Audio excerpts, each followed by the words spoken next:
दीपक चव्हाण हे आपले तिथले उमेदवार आहेत. आपण सगळ्यांनी स्वागत करावं. आरोग्याच्या निवडणुकीच्या निमित्तानं तुमचं गाव हे पालटण विधानसभा मतदारसंघामध्ये आहे. ही राष्ट्रवादी काँग्रेस पक्षाचा घड्याळाचा चिन्ह घेऊनच आपण उमेदवार देणार आहोत.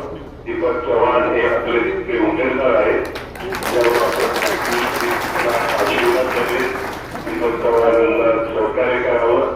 त्याला तिथं संधी दिल्यानंतर तुमच्या जिल्ह्याकरता जो काही निधी लागला आहे तो करोडो रुपयांचा निधी हा जिल्ह्याला पण देईल आणि सातारा जिल्ह्यातनं त्याचा काही भाग फलटण तालुक्याला, कोरेगाव तालुक्याला, फलटण विधानसभा मतदारसंघाला पण देईल.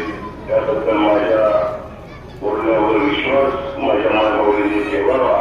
आज आपण प्रस्तुती पण महाराष्ट्रात करतोय. काल पण मी तुमचं आणि मोहाडी मार्ग होतो. सगळीकडे गेल्यानंतर खूप उत्साहाने माझ्या महिला, माझ्या मानवळी आमचं स्वागत करतात. बहिणी राख्या बांधतात.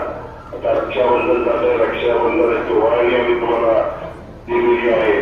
आता पुढं नवरात्र येईल आणि नवरात्र दसरा दिवाळी याची पण भाऊबीजेची ओवाळणी हे निश्चितपणे तुमचा भाऊ तुम्हाला दिल्याशिवाय गप्पा बसणार नाही. आणि हे सातत्य आपल्याला ते पाहिजे. दर महिन्याला हे पैसे तुम्हाला मिळाले पाहिजेत.